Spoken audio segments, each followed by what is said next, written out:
Funding for Utah Insight is made possible by viewers like you. Thank you. Coming up on Utah Insight, gun violence continues to be a major issue in Utah.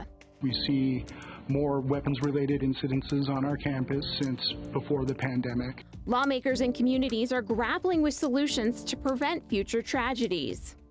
It's going to make people think twice about bringing things that they shouldn't have into the schools. And in the wake of recent school shootings across the country, what security measures are being taken here in our state?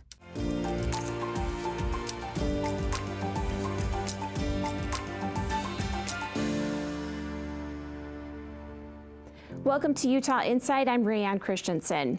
Gun violence is a growing problem in the state of Utah and is labeled as a public health crisis. The League of Women Voters of Utah did an in-depth study this year compiling information from different agencies. It reports Utah's population grew 18.4% over the previous decade, compared to 6.7% nationally, but the rate of gun deaths surged 26% in Utah compared to an 18% increase nationally during the same period. In 2020, Utah had the 34th highest gun death rate in the U.S., with 429 firearm-related deaths, 339 of them from suicide. Consistent with 2020, guns were involved in most of Utah's 2021 homicides. That is a lot to digest there, and joining us in the studio tonight to talk about all of this, we have Dr. Samuel Cheshire with the Black Physicians of Utah, Nancy Howden with the Gun Violence Prevention Center of Utah, and Christopher Peterson, professor at law at the University of Utah. Thank you so much for being here. We do have a lot to talk about. The biggest gun violence issue here is gun suicide, so I want to start there. Dr. Cheshire, what do you think are the factors contributing to the high rates of gun suicide in Utah? Well, the number one cause of death by suicide is by having a gun and attempting the suicide by the gun. And the number one correlation to dying of suicide by a gun is having a gun in the first place. So during the pandemic, which affected mental health very negatively, at the same time, much more guns were bought during this time in the country. So in Utah, much more guns were bought, combined with the huge mental health crisis the pandemic caused, led to these greater numbers of suicides. Okay, and Nancy, what initiatives or strategies do you think are being implemented by Utah or need to be implemented to address the root cause of gun suicide? I think the single best thing that's been done so far is the Safe Utah app, and that is that all we need to do? I think we can do more than that, but I think that has had an effect here, and we have seen the gun suicide rate flatten off in Utah. It was going up just alarmingly steeply for a long period of time, and that curve is starting to flatten, and I think that Safe Utah app has made a difference. It is making a difference a lot with the high school students as well, the kids. Chris, how can consumer protection measures be strengthened in Utah to help prevent individuals at the risk of gun suicide? Yeah, well, I think the first thing to recognize is that one of the challenges that we have in our political system, our politics in the state of Utah and across the country is, I think, a folklore that's been built up over time about what the Second Amendment of the U.S. Constitution says about what state legislatures and Congress can do to try to promote gun safety and prevent gun violence. And I think that the thing that I'd want to emphasize is that, you know, the Second Amendment historically only said something about the right of citizens to have flintlock muskets in their homes in order to repel invasion by the British or the French. It didn't say anything about many more modern forms of weaponry and all of the other things that we might do to try to make those weapons safer for kids at home and to prevent things like suicide and domestic violence. And so I'd want to emphasize that the state legislature in Utah not only has the power to promote more consumer protections against gun violence, but in fact, the framers of the Constitution said that we needed to have a well-regulated militia. That well-regulated part, it seems to me that we've forgotten that. We need to start experimenting with things like required gun locks, trigger locks. We need to start thinking about whether or not there are new technologies that we can have installed and imposed on guns to protect people from getting a hold of them and using them in ways that we didn't anticipate. And so I don't want to go on too long, but I think there's a broad variety of different things that the state legislature can do to try to promote that well-regulated space for gun violence that the framers of the Constitution originally contemplated. Okay. And back to the mental health side, Dr. Cheshire, over half of Utah suicide victims die using a firearm. How has the issue of gun suicide affected the mental health services and support systems here in the state? They stressed them unbelievably, but unfortunately, there's certainly not a commitment to mental health in our whole society as general, and especially Utah. Well, not especially Utah, but just Utah included. I would say that we know that people who have committed suicide, their rates of utilization of the mental health system is just as bad before, just as bad after. So they don't increase their utilization of the system. And the problem is they don't have access to it, they can't afford it, nor do they know how to even access it. So that's a huge problem. We need to expand on that for sure. Homicides in Utah have soared over the last 10 years, significantly outpacing Utah's population growth. The CDC reports the homicide rate here in Utah is up 127%, with 2020 and 2021 ranking as the two most deadly years on record. And from Everytown for Gun Safety, Black Utahns are more likely than any other racial ethnic group to be killed by a gun homicide, 5 times more likely than white Utahns, 3 times for the Latino population. Back to you, Dr. Cheshire. Why do you think gun homicides disproportionately impact those groups? They're disproportionately disenfranchised, they're disproportionately in poverty, and they're disproportionately discriminated against in this country in general and in Utah.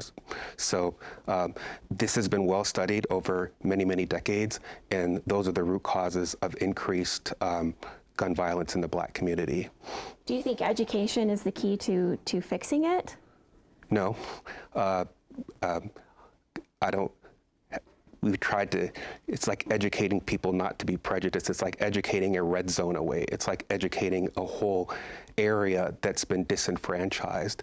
You have to actively, structurally change the governments and the policy making in order to fix those sorts of things.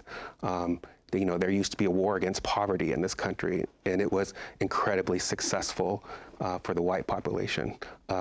Unfortunately, it just wasn't successful for the Black population because those rights just weren't afforded to them at that point. Okay, that's not great. So, Nancy, what are the possible reasons, do you think, behind 2020 and 2021 being the deadliest on record? Do you think it was the pandemic? Absolutely. What happened during the pandemic is people were fearful. We hadn't experienced anything like that in our lifetimes. And so, and when people are afraid, they often go out and buy guns. And the gun industry has actually marketed that way towards people's fears. And so it was very successful. For those 2 years, people went out in droves and bought guns. Those people we know were primarily people who had not owned guns before, so they were not well educated in gun ownership and safe storage and the kinds of things that you would hope responsible gun owners would know. And at the same time, here in Utah, we did away with the concealed carry permitting classes. And so a lot of those people that might have gotten trained otherwise didn't have to, and they didn't. So again, and when we talk to the police about this period of time and the soaring homicide rates, they said that a lot of those guns were stolen out of cars. So people were carrying the guns with them. They were inexperienced, they didn't store them safely, and they were stolen out of cars, and they ended up being used in crime. Okay. Chris, what steps do you think that need to be taken by law enforcement agencies, policymakers in Utah to address these soaring homicide rates? Well, homicide is obviously a complicated phenomenon. There's a lot of different things that lead to death, homicide deaths. One that we haven't mentioned so far, though, is that one of the leading forms of homicide in our country is in domestic violence. Violence between a spouse or a boyfriend, girlfriend, husband, wife, etc. And I think that one step that we should be looking at is ways to try to get guns out of volatile domestic relationships.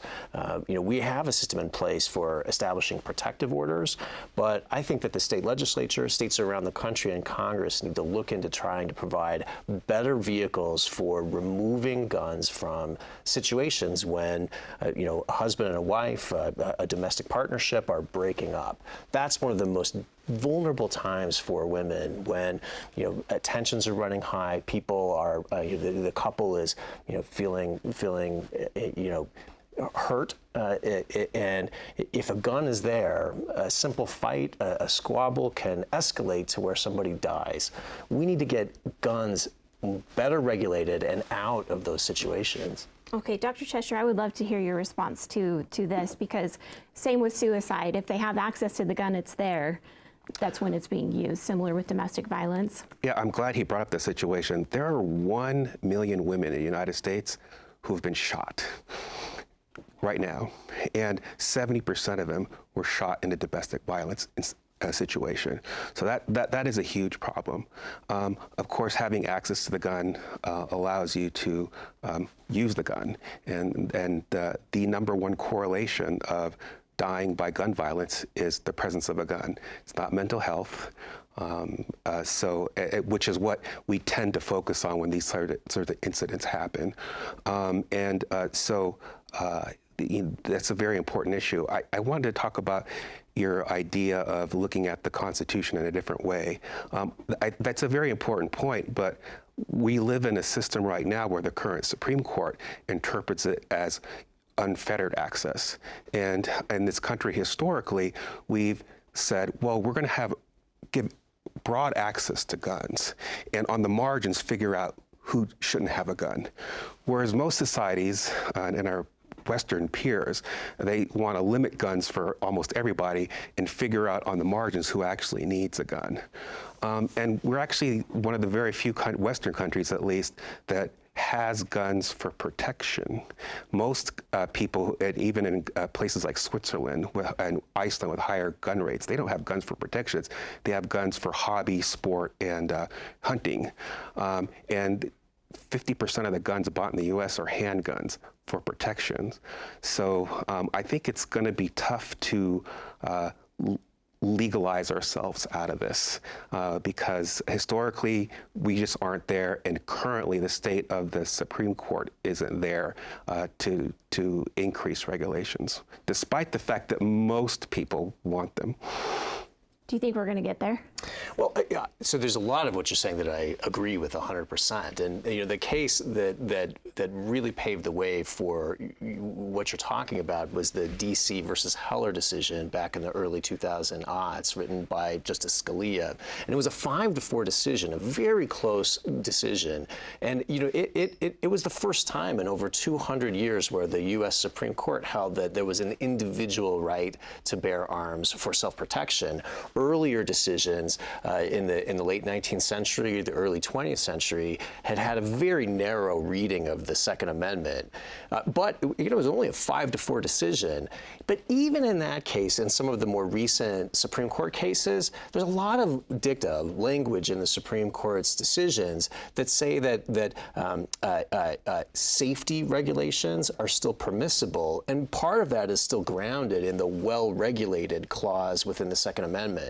And so I agree with you. It's a problem for us. We have a gun culture that is more enshrined in our basic laws than in virtually any other industrialized country in the world. And that's part of the reason that we're seeing thousands and thousands of people across the country dying needlessly. But my view is that we can't give up. There is space in the United States Constitution, quite a bit left, for us to find new and insightful ways to try to promote gun safety. And we have to keep on pushing. Why? Because the people that we love, the people we care about, they need us to take a leadership role in protecting their safety. Okay, and switching topics on this, the Granite School District reported 28 weapon-related instances this school year compared to single-digit numbers before the pandemic. That number encompasses any tip relating to the possibility of a weapon on or near school grounds, whether the tip is founded or not. Utah Insight's Liz Adiola gives us a look at the many ways district leaders are responding. Ready? I'll sit him down and kind of calm him down a little bit. I'll talk to him in a calm tone, take off his leash, and give him his search command. What happens next is we see Bolt, well, do exactly what his name implies, bolt into action. He's capable long ways. He's actually listening to me. Most of the time. He's trained in German and Dutch. And he can definitely recognize my tones. He picks up on body language, emotions, tone, if something's serious, if it's not, if it's work time. And right now, Bolt is on the clock, so to speak, racing against time to find a weapon that's unloaded for the sake of this demonstration in this school library. He's going around trying to find the smell that he has associated a toy with. And once he does, then he tries to pinpoint it. And when he does, then he just locks up. Ready for his reward. We're still learning each other. So I'm still learning how to be able to read him. Good boy. No, you need a little help. As much as he's still learning what I want him to do. So it's a continuous process. Like the Granite School District's ever-evolving efforts to keep everyone safe at school. Complacency is not an option. So if there's a tool or a resource that's available to us, we're going to explore that with vigor and hopefully find a good balance that works for all of our schools. Granite School District spokesperson Matt Sampson says lately there's been a spike in weapons and threats of weapons being brought to school in the district. It's concerning because we're seeing incidents like this increase. We see more weapons-related incidences on our campus since before the pandemic, and we want to try and do what we can to try and stop this situation before it escalates or it gets any worse. So far, district leaders say they've spent $50 million over the past 5 years on security upgrades, like a touchless scanner weapons detection system piloted first at Hunter High School, and the district's first gun detection canine unit focused solely on that purpose. We can quickly deploy Officer Penrose and Bolt to one of our schools and have them search through that campus much quicker than it would take our officers in any type of traditional search. While technology has provided a way to cut down the time it takes to communicate danger. Seconds can save lives. Catapult EMS gives an ability for a teacher in any classroom to send an alert from their phone or from their email, which would also include like their GPS location. So say if they saw somebody suspicious, they can send that out, and that's an alert that goes out through the entire school. It then also goes to our site safety team who will evaluate that threat, but they're able to communicate with that. They can send a text message or an email and say, I'm secure, all of my students are in my classroom and accounted for. This is where I saw that person. And then everybody else can respond to that message within a school and also check in and provide like GPS locations. There's no one approach that's gonna magically solve any type of safety issue when it comes to school safety, student and staff safety. So we're looking at different strategies and different tools and resources that we can use. Good boy. Even just spreading the awareness of Bolt's presence in the district. It's going to make people think twice about bringing things that they shouldn't have into the schools. Good. Oh. My whole goal is to prevent tragedy. Reporting in Taylorsville, Liz Adiola for Utah Insight. I also know that the odds are that it will happen here in the state of Utah someday. And I'm probably going to have to be the one to stand in front of those parents and look them in the eye. And it's going to be devastating if I can't, in good faith, say we tried to do something. That was Governor Cox speaking about school shootings last year and basically saying it's when, not if. And we do know that schools are taking proactive measures. Nancy, do you think it's enough or do they need to do more? I think it's sad that we've gotten to this point where we have to have gun-sniffing dogs in schools. We have to have our kids go through metal detectors. I spend a lot of time talking to parents and students at tabling events that we do, and students are terrified by active shooter drills. You know, there's a mental health impact on our students that I think we can't ignore about these protective measures. And I would like to see us back it up and get those guns out of the hands of people who shouldn't have them ahead of all of that. So I would like to see better safe storage laws. We don't have durable safe storage laws here in Utah, and that could make a really big difference. We could do more to encourage gun owners to get biometric safes and locks, and lock their guns up and keep them away from students, so that students, I mean, most of those guns have been taken from the home. So it's, you know, it sort of falls on the parents to store those guns safely. Absolutely. Yeah, I agree. It's absurd, right, that we are having dogs sniff at our schools, security guards, policemen, more power to them, and metal detectors. It's absolutely absurd that we accept this. And I like what you said about the locks. I saw a statistic out of the CDC recently that said that if just half the people who currently don't have locks on their guns or safe places to put them had them, the gun violence rate would drop about 50%. So they just spent $50 million more in security. That could have bought hundreds of thousands of gun locks or hundreds of thousands of gun safes. Or mental health. Or a lot more mental health. I agree. All those things I would rather see that money spent for, So we've been seeing in the legislature that they're mostly expanding access to guns rather than gun control. Chris, how do you think we find that balance of keeping people safe versus infringing on their rights? Well, I don't think that the governor can say in good faith that they've done anything that is the going in the right direction toward trying to keep our kids safer. You know, back to the gun lock point. We as a country have done a lot to try to make our guns more lethal and more broadly accessible. In comparison to the old flintlock muskets that the Second Amendment was talking about, now we have widespread assault rifles, large clips, machine guns, etc. But at the same time that we've had enormous advances in our technology. You know, if I want to make a phone call on my phone, I have to have a biometric recognition, either of my face or my thumbprint every time I want to send a text message.